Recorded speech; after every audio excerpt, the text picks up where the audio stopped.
નમસ્કાર મારા વહાલા ગુજરાતી મિત્રો, જાગો જોગી જાગો ચેનલમાં આપનું સ્વાગત છે. તો આજે આપણે કબીર સાહેબની વાણી પર ચર્ચા કરીશું. કબીર સાહેબે કહ્યું છે કે ભમરા તું ફર્યો દિવસ અને રાત. તો પહેલું તો કબીર સાહેબે ભમરો કોને કહ્યું છે અને આ ભમરો કેમ ફરી રહ્યો છે, આ ભમરો શું ગોતી રહ્યો છે અને આ ભમરાને એવી કઈ વસ્તુ મળતી નથી કે જે વસ્તુની આ ભમરાને જરૂર છે એવી વસ્તુ આ રાત દિવસ ભમરો ફરી રહ્યો છે, પણ એને એ વસ્તુ કેમ મળતી નથી અને ભમરો કેમ ભટકાઈ રહ્યો છે. અને બીજા નંબરે આ ભમરો કઈ જગ્યાએ ભટકાઈ રહ્યો છે, આ ભમરો શું શોધી રહ્યો છે. તો હવે આપણે જોઈએ કે માખી અને મધમાખીમાં ઘણો ફરક હોય. માખી એટલે ગંદકીમાં પણ બેસે ને ગમે ત્યાં માખી બેસી જાય. માખી પ્લાસ્ટિકના ફૂલ ઉપર પણ બેસી જાય. પણ જે ભમરો છે, જેને આપણે મધમાખી કહીએ, જેને ભમરિયું મધ કહીએ, ભમરા છે, એ કોઈ દિવસો ઉપર પ્લાસ્ટિકના ફૂલ ઉપર બેસતા નથી. તો હવે આ ભમરો એટલે કબીર સાહેબે મનને અહીં ટકોર કરી છે, મનને ભમરો કહ્યું છે અને મનને ભમરા સાથે સરખાવ્યું છે. કારણ કે જે આપણે જોઈએ કે આપણે જે ભમરા છે, જેને આપણે ભમરિયું મધ કહીએ છીએ, એ ભમરા ફૂલ ઉપર બેસે છે. અને ફૂલ પર બેસવાનું કારણ શું કે એ ફૂલમાંથી એ ફૂલનો જે રસ હોય છે, આ રસને આ ભમરા ખેંચે છે. અને આવા તમામ પ્રકારના જે ફૂલો હોય, જેટલી વનસ્પતિઓ હોય, જેટલા ઝાડને મોર આવેલો હોય, આ બધાનો રસ આ ભમરો એકઠો કરે છે. અને એકઠો કરીને પછી એના મધ પૂડામાં લઈ જાય છે. અને મધ પૂડામાં લઈ ગયા પછી આ રસનું મધ બનાવે છે. અને મધ એટલું સ્વાદિષ્ટ હોય છે, એટલું આનંદદાયી હોય છે, એને ખાવાથી એટલું સુખ આપે છે, એટલો આનંદ આપે છે કે જેને આપણે અખંડ આનંદ કહીએ છીએ. તો હવે કબીર સાહેબે મનને ભમરો કેમ કહ્યું? તો મન એક એવો ભમરો છે કે મન મધ બનાવવા માગે છે. મધ એટલે સત્યનું મધ, આનંદનું મધ, પ્રેમનું મધ. તો મનરૂપી ભમરો મધ બનાવવા માટે મથી રહ્યો છે. પરંતુ એ ભમરો એક એવો ગૂંચવાઈ ગયો છે, એવો બેહોશ થઈ ગયો છે કે એને પોતાને એ ખ્યાલ નથી કે કયા ફૂલમાંથી હું રસ લઉં તો એનું મધ બને. જાણે આપણે જોઈએ કે પ્લાસ્ટિકના ફૂલમાં કોઈ રસ હોતો નથી. પ્લાસ્ટિકના ફૂલમાં આખી જિંદગી ભમરો બેસી રહે તો એવા 1 કરોડ પ્લાસ્ટિકના ફૂલ હોય તો 1 કરોડ પ્લાસ્ટિકના ફૂલમાં ભમરો ફરે ખરો, પણ એ પ્લાસ્ટિકના ફૂલમાંથી ભમરો મધ બનાવી શકતો નથી. કારણ કે એમાં એ ફૂલ બધા નીરસ જ છે.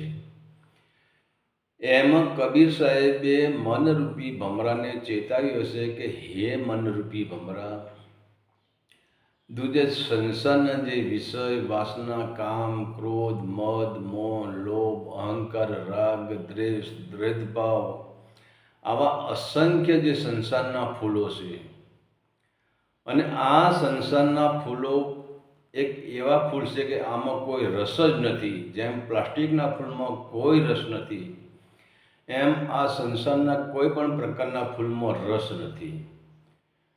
પરંતુ આપણે આજે જોઈએ છે કે મન એક એવો ભમરો છે કે જેને એક વસ્તુ જોઈ લીધી. માની લો કે આપણે એક સ્ત્રી જોઈ લીધી, તો મનને એમ થઈ ગયું કે જો આ સ્ત્રી મને ભોગવવા મળે તો આમાં રસ હશે અને આમાં મને તૃપ્તિ મળી જશે.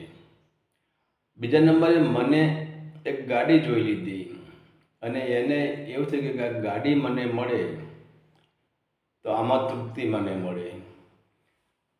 તો આવી આપણે જોઈએ કે મને એક સ્ત્રી જોઈ લીધી અને એ સ્ત્રી પર ભમરો બેઠો, એટલે મને એ સ્ત્રીને માણી, મનરૂપી ભમરો એ સ્ત્રીનો રસ ચૂસવા માંડ્યો.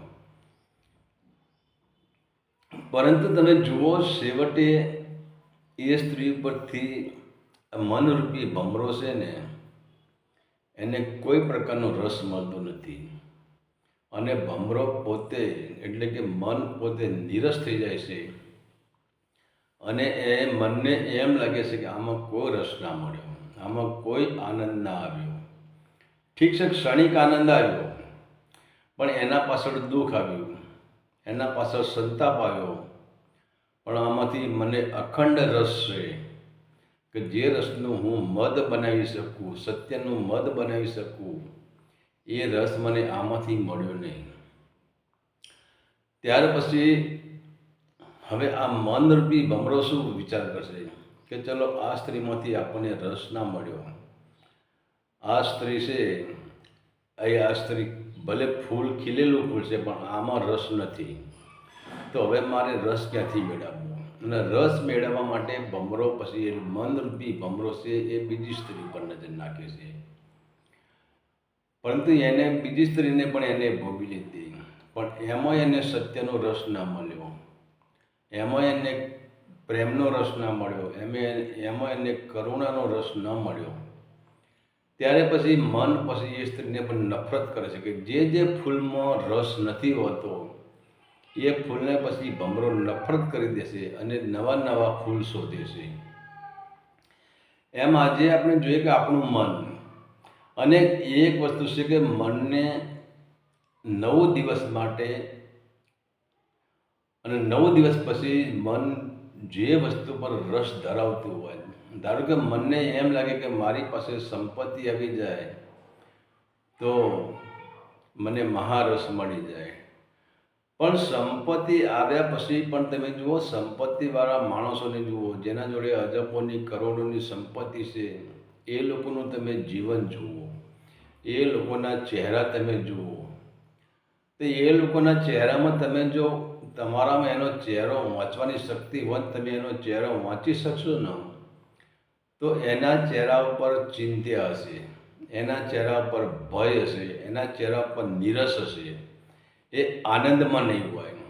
ભલે અને હશે તો બહારથી આનંદમાં હશે, પણ અંદરથી એ તૂટી ગયેલો હશે, અંદરથી એ ભાગી ગયેલો હશે, અંદરથી પૂરેપૂરો એ માણસ નિરસ હશે. તો સંપત્તિ રૂપી એક ફૂલ છે અને એ સંપત્તિ રૂપી ફૂલમાં કોઈ રસ નથી. તો ભાઈ મનરૂપી ભમરો એ સંપત્તિના ફૂલ પાછળ આકર્ષાય છે અને એને એમ લાગે છે કે આ સંપત્તિ રૂપી ફૂલમાં રસ હશે. પરંતુ એ જ મનરૂપી ભમરો સંપત્તિને જ્યારે ભોગવી લેશે ત્યારે પછી એના અંદર રસ રહેતો નથી. એ પોતે નિરસ થઈ જાય છે, પોતે અંદરથી ઉદાસ થઈ જાય છે, અંદરથી ભાગી જાય છે. તો પછી આવી રીતે આપણે કહે છે કે જેમ ઝાડી ઉપર એક વાંદરું બેઠું હોય, એ વાંદરું ઝાડીથી આ ડાળીથી સામે ડાળી કૂદકા મારે, પેલી ડાળી કૂદકા મારે, એમ આ મનરૂપી ભમરો છે એને ખરેખર મન પેશિશનનું છે.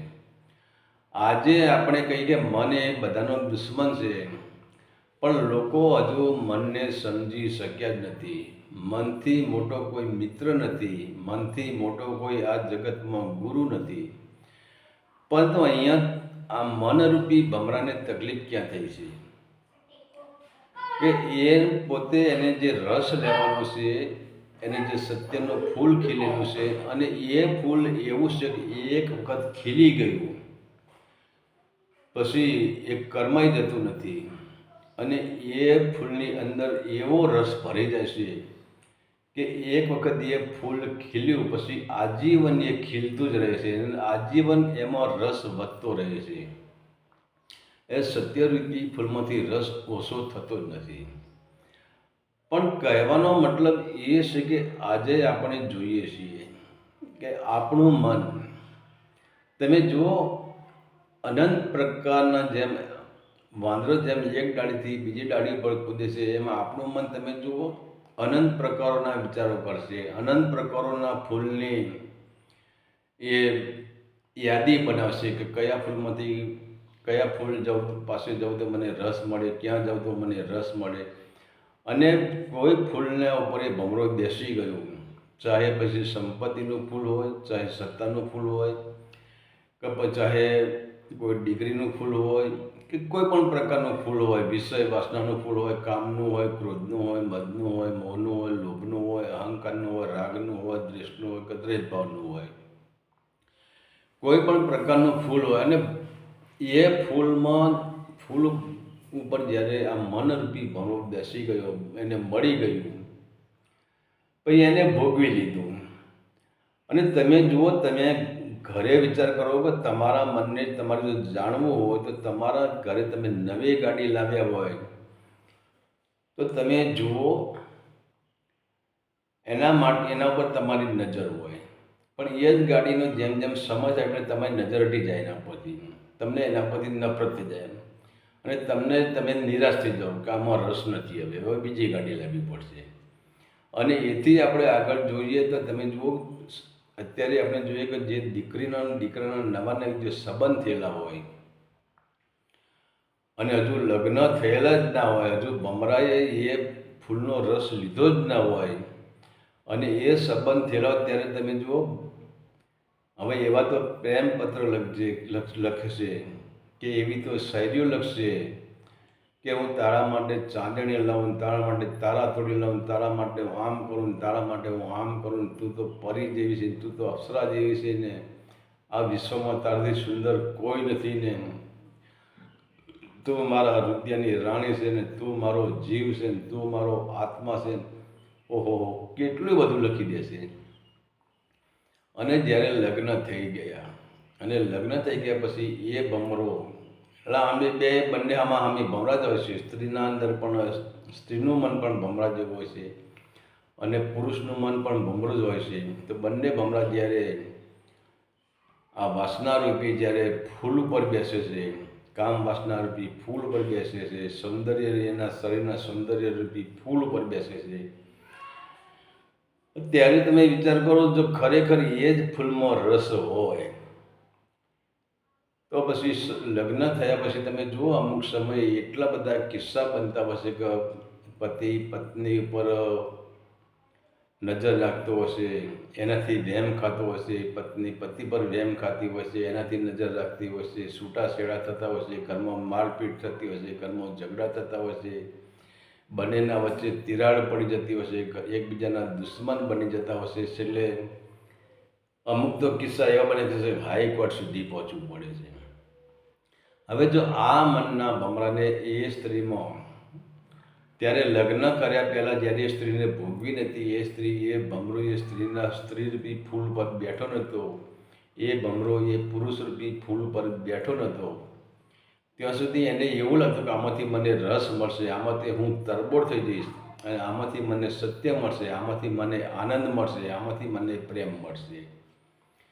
પણ છેવટે પછી એ મનરૂપી ભમરો, પછી એ સ્ત્રી હોય કે પુરુષ હોય, આમાં જ્ઞાતિ કે જાતિ કંઈ આવતું નથી, સ્ત્રી પુરુષનો ભેદભાવ આવતો નથી, કે મન એક ભમરો છે. પછી ચાહે એ સ્ત્રીનું મન હોય કે ચાહે પુરુષનું મન હોય, અને એ ભમરો પછી જ્યારે ભોગવી લેશે અને પછી એને એમ લાગે છે કે એ મનરૂપી ભમરો નિરસ જુએ છે કે આમાં કોઈ રસ નથી, ત્યારે જ આ બધા પ્રોબ્લેમ ઊભા થાય છે, ત્યારે જ ઘરમાં માથાકૂટ થાય છે, ત્યારે આપણી ગાડી પરથી નફરત ઊભી થઈ જાય, ત્યારે બાળકો પરથી નફરત ઊભી થઈ જાય છે.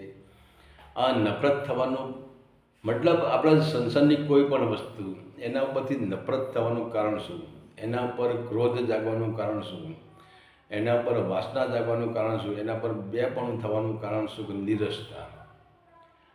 તો કહેવાનું ટૂંકમાં કબીર સાહેબ આપણને એમ કહે છે કે મનરૂપી ભમરાને કહે છે કે હે ભમરા, તું રાતને દિવસ ભમી રહ્યો છે. અને રાતને કબીર સાહેબ મનરૂપી ભમરાને ઠપકો આપે છે કે હે ભમરા, તું રાતને દિવસ ફર્યો તો ખરો, પણ જરા મને તો તું બતાવ, તે તે કેટલું મધ ભેગું કર્યું, કેટલું તે સત્યનું મધ ભેગું કર્યું, કેટલું તે પ્રેમનું મધ ભેગું કર્યું, અને તું કેટલો આનંદિત થયો. આ 3 વસ્તુ તું મને બતાવો. પણ તમે જુઓ, આ સંસારમાં ભલે સંસારી હોય, સાધુ હોય, સંન્યાસી હોય, કે ગુરુ હોય, કે તપસ્વી હોય, કે સંત હોય, પણ જેના અંદર જે મનરૂપી ભમરો છે, અને એ ભમરો હજુ દિવસ અને રાત જે વિષય વાસનાના વિચારમાં, જે મોટી મોટી સુંદરતામાં, જે હું આમ મારે VIP આશ્રમ જોઈએ, મારે VIP જિંદગી જોઈએ, મારે આમ જોઈએ, મારે તેમ જોઈએ, આ બધી વિષય વાસનામાં, કામમાં, ક્રોધમાં, મદમાં, લોભમાં, અહંકારમાં, દ્વૈત ભાવમાં જે આ ભમરો ફરી રહ્યો છે, પછી એ કોઈ પણ પ્રકારનો માણસ હોય, તો એ પ્રકારનો માણસ હોય, એ એનું મન ભમરા જેવું જ હોય છે, અને એનું જીવન પૂરેપૂરું બરબાદ થઈ જાય છે. એનો જન્મથી મૃત્યુનો જે વચ્ચેનો જે છેડો છે, જેને આપણે જીવન કહીએ છીએ, એ જીવન એનું પૂરું થઈ જાય છે. અને છેવટે એ ભમરો જ્યારે મરે છે, એટલે કે જ્યારે શરીર છૂટે છે, ત્યારે હવે એ મનરૂપી ભમરો કોઈ રસ્તો સાથે લઈ જતો નથી. અને તમે જુઓ, મૃત્યુ સમયે માણસની હાલત કેવી હશે. માણસ ગભરાઈ ગયો હશે, માણસ ડરી ગયો હોય છે, અને માણસ પોતાની મગજ શક્તિ, આપણે કહીએ કે મરવા ટાઈમે મગજ શક્તિ એની જતી રહે નહીં, એની મગજ શક્તિ જતી ના રહે, એની મગજ શક્તિ તેજ થાય. પણ મગજ શક્તિ જવાનું કારણ શું છે? આપણે કહીએ કે બાપા ભાન ભૂલી ગયા. બાપા ભાન ભૂલી ગયા નથી, પણ બાપાના ઉપર જે બેહોશી પડેલી છે, અને એ બેહોશીમાં એનો મનરૂપી ભમરો, કે જે ફૂલોમાં રસ જ નહોતો, જે સંસારિક પદાર્થોમાં રસ નહોતો, અને એવા રસ વગરના ફૂલો, એના ઉપર ભમરાએ આખી જિંદગી હોમી દીધી, એનું આખું જીવન હોમી દીધું, પણ એમ છતાં એને કોઈ રસ મળ્યો નથી. અને એ નિરાશાના કારણે આપણે કહીએ કે મરવા સમય એનું મગજ કામ કરતું, એની બુદ્ધિ ફરી જાય. એ પોતે વિચાર કરતો હોય છે કે મારું આ 1 વર્ષથી માંડીને મારું 80 વર્ષ સુધીનું જે આયુષ્ય હતું, તો એ આયુષ્ય મારા મનરૂપી ભમરામાં મારી વાસનાઓને, મારી વિષય વાસનાઓના જે હું ફૂલ ઉપર બેસી ગયો, અને એ ફૂલ ઉપર 80 વર્ષે મને ખબર પડી કે આમાં કોઈ રસ નથી. અને એ મૃત્યુ સમયે એ નિરસ્ત હોય છે, એની પાસે સત્યનો કોઈ રસ હોતો નથી, એની પાસે આનંદનો કોઈ રસ હોતો નથી, એની પાસે પ્રેમનો કોઈ રસ હોતો નથી. અને જ્યારે એને એમ લાગે છે કે મારું આ 80 વર્ષનો જે આયુષ્ય હતું એ નિરસ ગયું, આનો અર્થ શું રહ્યો?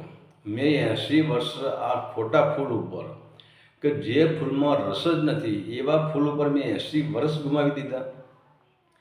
અને આના કારણે મૃત્યુ સમયે એ મનુષ્ય મૃત્યુ સમયે એને હોશ આવે છે, અને પોતે વલપાત કરતો હશે, પસ્તાવો કરતો હશે કે મેં ખરેખર શું 80 વર્ષે, કે નાની વાત નથી, 2-5 વર્ષ હોય તો બરાબર, પણ મેં તો 80 વર્ષ આ જે પ્લાસ્ટિકનું ફૂલ હતું, જે ફૂલમાં કોઈ રસ નહોતો, અને એવા ફૂલ ઉપર હું આજ સુધી બેસી રહ્યો, અને આવા ફૂલના કારણે આજે મારું તેજ ઘટી ગયું. હું કોઈ સત્યનું મધ ભેગું ના કરી શક્યો, હું આનંદનું મધ ભેગું ના કરી શક્યો, અને એના કારણે જ મૃત્યુ સમયે એનું મગજ કામ કરતું નથી, અને એના અફસોસમાં જ એ ગભરાઈ જતો હશે. એના અફસોસ અને એની જે મરણ સમયે એનો જે ગભરાટ છે, એની જે લાચારી છે, એના મુખ ઉપર આપણને ચોખ્ખી દેખાઈ આવે, જો આપણે એ જાણી શકતા હોઈએ તો ટૂંકમાં કબીર સાહેબ એવું, હવે જો સંતોએ તો આપણા માટે શું નથી કર્યું? સંતોએ આપણને છેલ્લે સમજાવી દીધું છે કે હે ભમરા, તું ભમ્યો દિવસ અને રાત. હે મનરૂપી ભમરા, તું તને જે 80 વર્ષનું કે 60 વર્ષનું આયુષ્ય મળ્યું, એમાં તું દિવસે પણ જપ્યો નથી, અને રાત્રે પણ તું જપ્યો નથી. તો આપણે હવે વિચાર કે રાત્રે તો આપણે ક્યાંય જતા જ નથી, રાત્રે તો આપણે આરામથી સૂઈ જઈએ છીએ. પણ જેટલી આપણે જાગૃત અવસ્થામાં કે દિવસની અવસ્થામાં જેટલા આપણે સપના જોતા નથી એટલા સપના આપણે ઊંઘમાં જોઈએ છીએ. તો રાત્રે પણ મન, તમે જુઓ, રાત્રે મનરૂપી ભમરો ફરી રહ્યો છે, રાત્રે પણ સપના જોઈ રહ્યો છે, અને રાત્રે પણ રસ ગોતી રહ્યો છે, પણ સપનામાં એને ક્યાંય રસ મળતો નથી અને જાગ્રતમાં એને ક્યાંય રસ મળતો નથી. તો સંતો આપણને ચેતાવે છે કે તમને આ જે મનુષ્ય જન્મ મળ્યો છે અને તમારો જે મનરૂપી ભમરો છે, હવે આ મનરૂપી ભમરાને આપણે સત્યના જે રસ છે, આનંદનો રસ છે, પ્રેમનો રસ છે, એને કેવી રીતે લઈ જવાનો છે? તો મનને મારવાનું નથી. મન કોઈ એક નાની કીડી જેવું નથી મરી જાય, પણ કહેવાનો મતલબ આપણે એની દિશા પરિવર્તન કરી દેવાની છે. આપણે જોઈએ કે આપણે જંગલમાં ચાલે જતા હોઈએ અને સામે એમ લાગે કે સામે ખતરો છે, તો પછી આપણા મનને કહેવું પડતું નથી કે તું આમ ચાલ. હવે ઓટોમેટિક મન જ આપણને કહી દેશે કે અહીંયા ખતરો છે, અહીંયા ના જવાય, આપણે હવે આ દિશા પલટી નાખો. જેનામાં આપણે જોઈએ કે એક તેજીલો ઘોડો છે અને તેજીલો ઘોડો એક શિકારી પાસે છે. તો એ શિકારી પાસે તેજીલો ઘોડો એટલા જ તેજથી દોડવાનો છે અને એ તેજીલો ઘોડો કોઈકના શિકાર કરવાના કામ લાગી જવાનો છે. એ તેજીલો ઘોડો અનેક જીવોના હત્યાઓ કરી લેવાનો છે. પરંતુ જો એ જ તેજીલો ઘોડો કોઈ સાધુ સંત પાસે આવી જાય, સાચા સંત હોય, સાચા સાધુ હોય, એની પાસે આવી જાય, તો એ જ તેજીલો ઘોડો કલ્યાણ માટે દોડવાનો છે, કોઈકની કરુણા માટે દોડવાનો છે, કોઈકનો જીવ બચાવી લેવાનો છે. તો મનને આપણે વળાંક આપવાનો છે. અને મનને વળાંક કેવી રીતે આપવાનો છે? તો મનને સમજાવવાનું છે કે સમજે એમ છૂટે. આપણે જોઈએ કે કોઈ મંત્ર કામ કરતા નથી, એટલી સમજણ કામ કરે છે. પણ સમજણ ક્યારે આવે? કે તમે જાગૃતિમાં હોય તો સમજણ આવે, તમે હોશમાં હોય તો સમજણ આવે. પણ તમે હોશમાં નથી, તમે જાગૃતિમાં નથી અને તમે બેભાન અવસ્થામાં છો, તમે નશામાં છો, તમને હોશ આવવાનો, જીવનમાં હોશ આવવા નથી. પણ આપણે જોઈએ કે આપણે જ્યારે નાના હતા ને ત્યારે વરસાદનું જ્યારે પાણી પડતું એમાંથી આપણે ઘર બનાવતા ને ઘર રમતા. એ ટાઈમે ઢીંગલીને ઢીંગલા બનાવતા. પણ જેમ જેમ આપણે મોટા થતા ગયા ને આપણે સમજણ આવી ગઈ કે હવે ઢીંગલાને ઢીંગલી આપણાથી ના રમાય, માટીના ઘર આપણે ના બનાવાય, આ રમત આપણે ના રમાય, તો સમજણ આવી એટલે છૂટી ગયું. પરંતુ હવે એ સમજણ બહારની હતી, પણ આ સમજણ અંદરની છે. હવે અંદરથી તમે મનને સમજાવો કે આ સંસારના જે રસ છે, સંસારના જે ફૂલ છે, એ તમામ પ્રકારના ફૂલ નિરસ છે, આમાં ક્યાંય રસ નથી. અને આ ફૂલ ઉપર જો આપણી જિંદગી આપણે હોમી દઈશું તો આમાંથી આપણે મધ, એટલે કે સત્યનું મધ, આનંદનું મધ કે પ્રેમનું મધ, આમાંથી આપણે મેળવી શકવાના નથી.